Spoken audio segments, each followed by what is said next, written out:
আসসালামু আলাইকুম। কেমন আছেন সবাই? আশা করছি আল্লাহর রহমতে ভালো আছেন। আলহামদুলিল্লাহ, আমরাও ভালো আছি। আমার আরও একটি ব্লগে আপনাদের সবাইকে জানাই স্বাগত।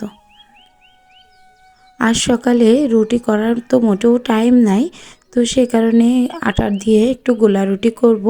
আর আমার হাজব্যান্ডের জন্য আমি ডিম ভাজি আর ভাতটা ভেজে দিয়েছি। উনি সকালে এটা নিয়ে অফিসে চলে গিয়েছে। আর এখন আটাটা আটা না, এটা হচ্ছে ময়দা। তো ময়দা ঢেলে নিচ্ছি, ছেলের জন্য একটু টিফিন করতে হবে। ওরও তো এক্সাম চলছে, আবার গায়ে ভীষণ পরিমাণে জ্বর, এদিকে উঠতেও পারছে না। তো কি করব কি না করব ভেবে পাচ্ছি না। তো ভাবলাম একটু গোলা রুটি করে দিই। গোলা রুটিটা ওর আবার খুবই পছন্দের। গোলা রুটি আর তার সাথে একটু ডিম ভাজি করে দিব, তাহলে সকালে এটা খেয়ে অন্তত এক্সামটা দিতে যেতে পারবে। এই গোলা রুটি বানানোটাও যেমন সোজা, ঠিক তেমন বাচ্চারাও খুব পছন্দ করে। আর এই রুটিগুলো তো এমনিতেও অনেকটা নরম হয়, এর সাথে একটা ডিম ভাজি করে দিলে আর কোনো কিছুরই বায়না করবে না। আর ওর তো আজ 3 থেকে 4 দিন জ্বর আসছে বাবুর। জ্বরের জন্য উঠতে পারছে না, এইদিকে শ্বাসকষ্টটাও বেড়েছে। ভীষণ পরিমাণে মনটা খারাপ যে ছেলেটা একা একা বেশ দূরে স্কুল। তো ও অত দূরে স্কুলে সাইকেলে করে যেতে হয় ওকে। তো একটু টেনশনে থাকতে হয় ওকে বাইরে দিয়ে। তো যাই হোক, ওর পছন্দের খাবারটা একটু তৈরি করে নিচ্ছি। সকালে সকালে এই গোলা রুটি আর একটা ডিম ভাজি করে দিব আপাতত। আবার যখন ও পরীক্ষা দিয়ে আসবে তখন যে একটু ভারী খাবার দিব, কেননা ওর মুখটা তো ভালো নেই। আর সকালে মোটেও খেতে চাচ্ছে না, তো অনেকবার বলার পর 1 পিস মতো একটু রুটি খেয়েছে।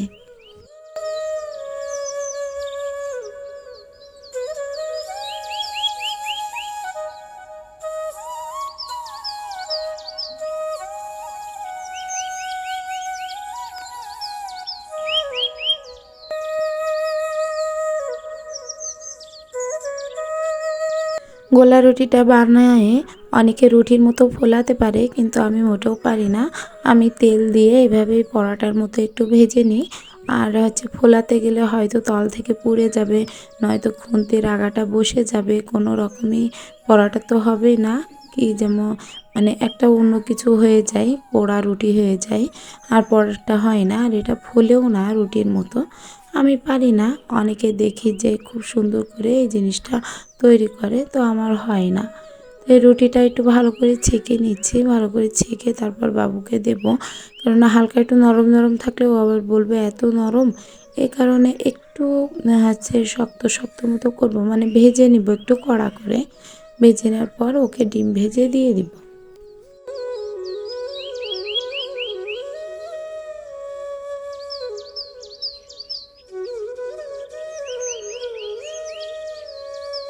সকালে উঠে ভাবছি কি রান্না করব আর কি না করব, সেটা একবার যদি একটু ভেবে রাখা যায় তাহলে কিন্তু কাজটা করতে খুব দ্রুত হয় আর এগিয়েও যায়। আমি আমার রুটিন অনুযায়ী রান্না করতাম কিছুদিন, কিন্তু আত্মীয় স্বজন আসার কারণে একটু রুটিনটা চেঞ্জ হয়ে গেছে। তবে আবার শুরু হয়ে যাবে, কোনো সমস্যা হবে না। তো সকালে উঠে ভাবছি আগে মিষ্টি কুমড়াটা রান্না করব। আমার গাছেরই মিষ্টি কুমড়া। তো সেই মিষ্টি কুমড়াটা রান্না করব। আর পুঁই শাক গাছ থেকে পেড়ে নিয়ে আসলাম।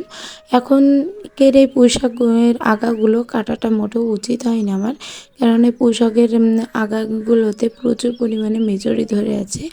আর এটা যদি না কাটা হতো তাহলে হয়তো ওই মেচড়িগুলো প্রথম সপ্তাহে খাওয়া যেত।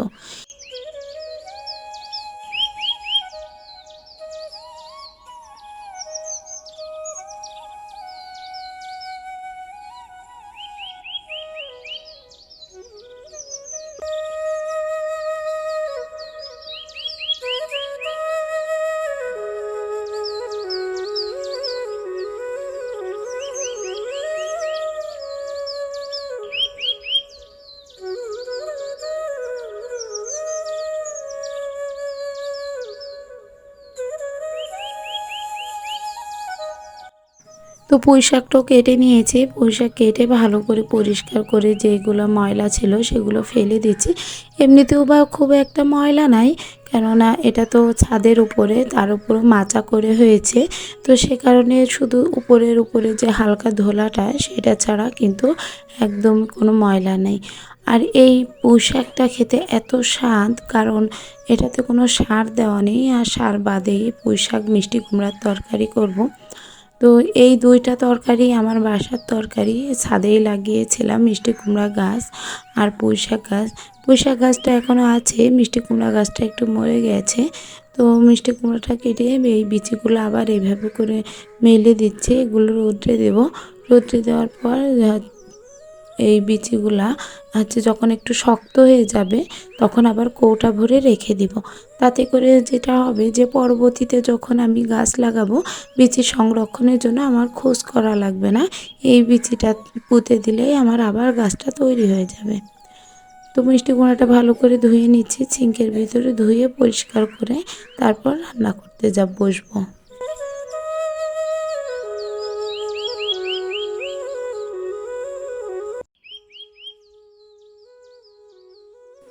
আমাদের বাসার সবারই প্রায় অ্যালার্জি, আর এই অ্যালার্জির কারণে পুঁই শাক মিষ্টি কুমড়া এগুলো তো খাই না। আর এখন তো যেটা আছে আমার বাসায় আপাতত এই দুইটা তরকারি আছে, তো খাক বা না খাক ইচ্ছা অনিচ্ছায় খেতেই হবে। এই কারণে এই এই মিষ্টি কুমড়াটা রান্না করছি। আসলে ভীষণ পরিমাণে খারাপ লাগছে, মাঝে মধ্যে ভয়েসটা দিতেও ঝামেলা হচ্ছে।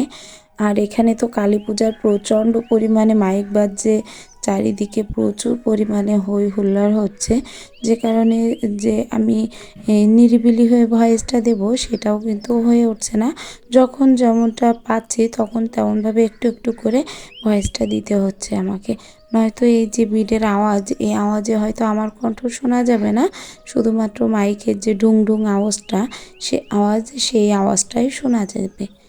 মিষ্টি কুমড়ার জন্য আমি আগে পেঁয়াজ, রসুন, কাঁচামরিচ, তারপরে সরিষা, কাঁচা জিরে, গোটা জিরে যেটা বলা হয়, সেটা পুরোটা একসাথে সবগুলো বেটে নিয়েছি। বেটে নিয়ে হালকা হাতে একটু কষিয়েছি, সামান্য একটু কষিয়েছি। কষে এই তো এখন একটু পানি দিয়ে দিলাম, যে পানিটাতে সিদ্ধ হয়ে যাবে। যখন সিদ্ধ হয়ে যাবে তারপর আমি ঝোলের পানি দিয়ে মাছটা বসিয়ে দেব।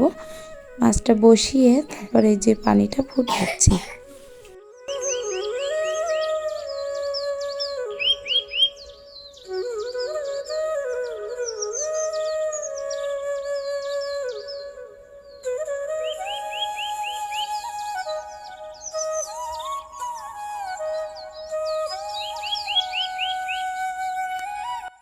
রান্না কমপ্লিট হয়ে গেছে, আর এই তো আমার মিষ্টি কুমড়ার তরকারি আর পুঁই শাকের তরকারি রেডি হয়ে গেছে।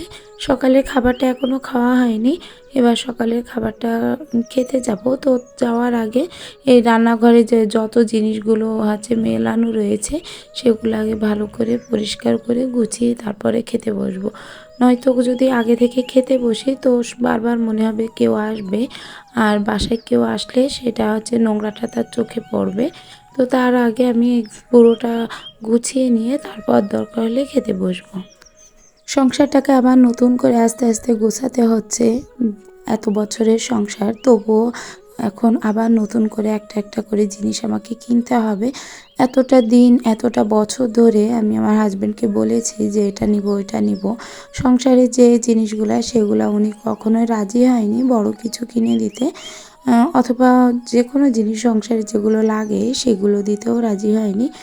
সবসময় বলতো যে আগে নিজের বাসা হোক, নিজের বাসার যখন কমপ্লিট হয়ে যাবে তখন একবারে যে গুছিয়ে কিনে নিয়ে আসবে।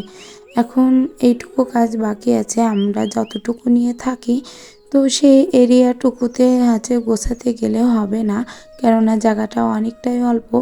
তো সে কারণে এই যে এই জায়গাটায় আমি রান্না করি, এই জায়গাটাতেও গাঁথতে হবে।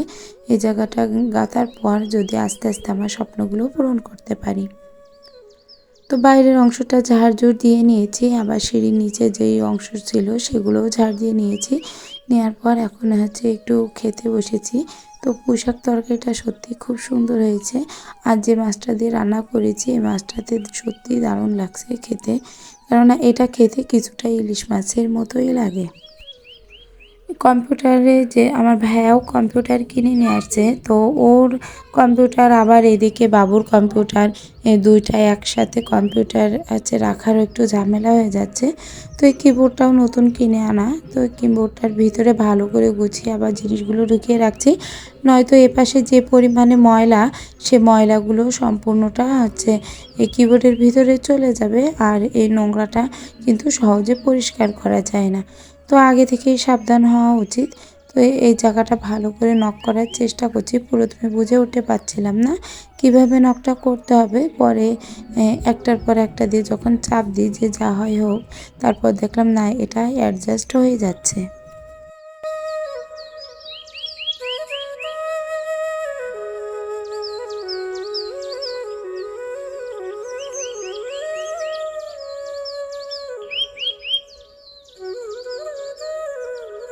আমার রুমের বেডটা আমি পরিষ্কার করে ঝেড়ে গুছিয়ে এসেছি, এবার বাবুর রুমের বেডটা গুছাতে আসলাম। ও অন্যদিন একটু তুলে রাখে, কিন্তু ওর তো অনেক জ্বর, আর সকালে সে জ্বর অবস্থায় এক্সাম দিতে গেছে, তো সে কারণে ওর রুমটা গোছানো হয়নি। তো ওর রুমটা একটু ভালো করে গুছিয়ে নিচ্ছি। আর অনেক টিস্যু এখানে ফেলে রেখেছে, আমার মনে হয় বাচ্চারা আসছিল আত্মীয়দের সাথে, তো সে বাচ্চা কাচ্চা করেছে। এই টিস্যুগুলো এই রুম থেকে বেরো করলাম। গতকাল তো ওই রুম থেকে খাটের তলে থেকে অনেক কিছু বেরো করেছি। আর এই রুমের খাটটা এতটা নিচু যে এই রুমটার ভিতরে যদি আমি বেরো করতে যাই, তবে জায়গাটার জন্য হয়তো ভুল হতে পারবো না। এমনটার কারণে খাটের তলটা আর কি পরিষ্কার করা হলো না। তো যতটুকু পারি ততটুকু বেরো করে রাখছি। আর মনিকে যে জামাটা পরিয়েছি, এই জামাটা গতকাল রাত্রে তৈরি করেছিলাম। ওর বেশ কয়েকটা জামা ছোট হয়ে গেছে, তো ভাবলাম যে এই জামাগুলো বানাই। হাতা লম্বা জামা বানিয়ে দিতে চেয়েছিলাম, কিন্তু দেখলাম যে না থাক, হাতা লম্বা জামাটা বানাবো না, কেননা বাইরে থেকে যে পায়জামা জামা নিয়ে আসবে সেটাই পরাবো। আর এই তো ছেলেরা পরীক্ষা দিয়ে চলে এসেছে, কিন্তু ওর অবস্থা দেখে ভীষণ খারাপ লাগছে। অনেক জ্বরে অনেক শুকিয়ে গেছে, আর সেই সাথে তো শ্বাসকষ্ট আছেই। আঙুল দাও। কি কালার? Red colour. আর পাশেরটা? হ্যাঁ। কি কালার? হ্যাঁ। আর ইয়েলো কালার। Yellow colour.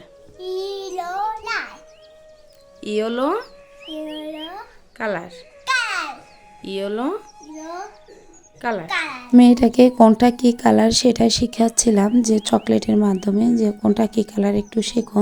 ছোট মানুষ তো সবসময় বইটা নিয়েও বসতে চায় না। তো দুপুরে খাওয়া দাওয়ার পরে একটু অনেকটা ঘুম দিয়েছিলাম, যেহেতু আমার শরীরটাও অনেকটা খারাপ। ছেলের শরীর খারাপ, মেয়ের শরীর খারাপ, আমারও শরীরটা খারাপ। তো সে কারণে ঘুমিয়েছিলাম। উঠে দেখে আমার হাজব্যান্ড ছোলার ঘুগনি রান্না করেছে। তো আমি যখন উঠি তখন আমাকে বলছে, আজ আর তোমাকে নাস্তা তৈরি করা লাগবে না, নাস্তাটা আমি তৈরি করে রেখেছি। তো আমি বললাম, কি রান্না করেছো? তো রান্নাঘরে যেয়ে দেখলাম যে উনি বেশ এক বাটি মতো ঘুগনি রান্না করে রেখেছে। তো দেখে তো ভীষণ ভালো লাগলো, কেননা ঘুম থেকে উঠেই এমনিতেই খিদে লেগে গেছিলো খুব। অন্যদিন তো নিজে তৈরি করে খায়, আর আজ তৈরি করা রয়েছে, শুধু নিজে নিয়ে মেখে খেয়ে নিব। তোমার আজকের ভিডিওটি যদি আপনাদের ভালো লেগে থাকে তাহলে প্লিজ একটা লাইক দিবেন। আর যদি চান আপনাদের এই বোনটি একটু হলেও ইউটিউবে জায়গা করে নিক, তাহলে চ্যানেলটি সাবস্ক্রাইব করতে পারেন আর বোনটির পাশে দাঁড়াতে পারেন। ভিডিওটা এই পর্যন্তই শেষ করছি। আল্লাহ হাফেজ।